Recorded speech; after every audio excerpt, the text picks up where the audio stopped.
Hi, you are a SpeedCuber and you want to time yourselves. But you don't want to keep doing it on your computer, pressing that speed button like a maniac. No, you want a real timer.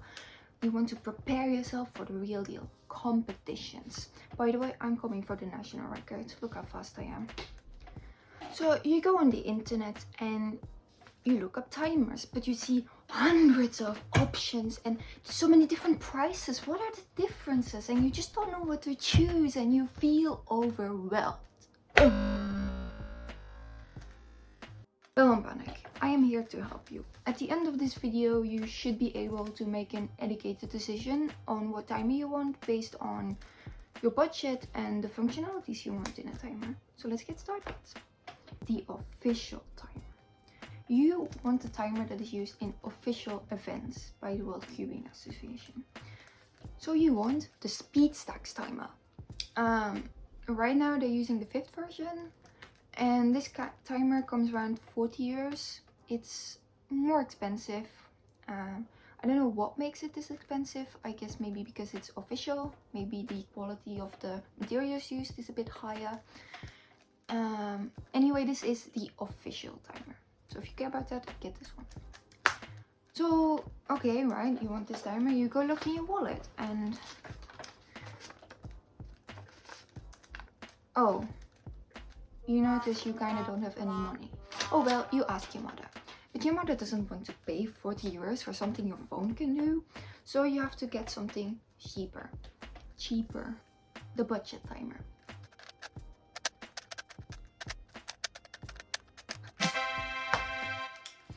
Now, you obviously still want a decent timer. It needs to work and does do everything that a timer is supposed to do.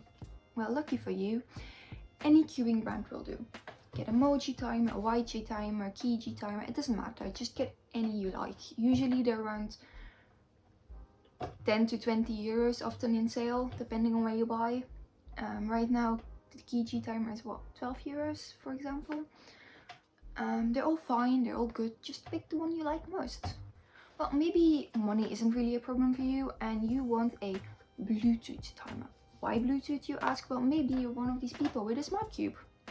And what is a smart cube? It's a cube that is smart. And it has Bluetooth. And it connects to your phone, for example, if you have apps like CubeStation, and you can learn to solve the cube using the app. And it tracks your rotations in real time. You can even compete against people all around the world using a smart cube. Or maybe you don't have a smart cube, but you want to connect your timer to your laptop to track all your times and your averages, blah, blah, blah. But you don't want to use a cable and you're too lazy to type in all the times manually. So you want Bluetooth. Easy. Then you have two options basically. You have the GAN smart timer, and it looks neat, right? I mean, it's just a normal timer, but it has Bluetooth, and look at the black one. Or you can get the GAN Halo smart timer, and this one is a bit fancy. It has nice lighting effects. It also has Bluetooth. Wow, it's in this category. Of course it has. And some other functionalities I'll talk about later. But you know, Bluetooth, everyone has Bluetooth, right? You want something cool. No, when you are using your timer, you want to feel like a wizard. You want a timer with infrared sensors. Yeah, infrared sensors. So you can start and stop the timer without using your hands. I mean, you are using your hands, but you're just waving them around on the table. You're not actually touching the timer, that's the point. Then you get the YJ Pocket timer. This is also the cheapest timer on the market, usually around about 8 euros, 9 euros, something like that. And it's also, as the name implies, pocket sized. It's tiny. So unless you're a woman and have super tiny pockets or no pockets because the pockets are a lie, then it fits in your pocket and it's quite nice for portability. However, I don't recommend this as your main timer.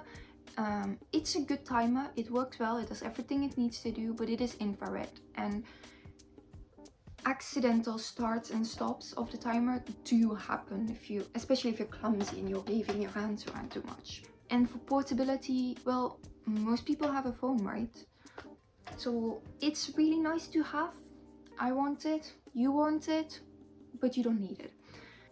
Now, lastly but not least, you want a timer with rechargeable batteries because you don't like fumbling around with your AAAs all the time. Then you get a GAN Halo timer, and then there are two options. You have the GAN Halo Smart Timer, which was mentioned before, or the GAN Halo Standard Edition. What's the difference, you ask? Well, if you want a timer with the most functionalities on the market, then you want a Halo Smart Timer. It has Bluetooth, like mentioned before. It has nice, cool light effects. You can change the light colors. It can save up to 1,000 sols offline on the timer itself and some other functionalities. So yeah, if you want the coolest timer on the planet, get this one. However, it is the same price class as the SpeedStacks timer and comes in around 40 euros. If you just want a normal timer that just does what it needs to do and doesn't need Bluetooth or anything like that, but you do want rechargeable batteries, then get the Standard Edition. And it still has cool light effects. And if you don't want to spend money on a timer, then I don't know why you're watching this video, but use your laptop or your phone. Plenty of options there. So yeah, to summarize it all, you want the official timer, SpeedStacks. You want the budget timer, any of the other brands. You want Bluetooth,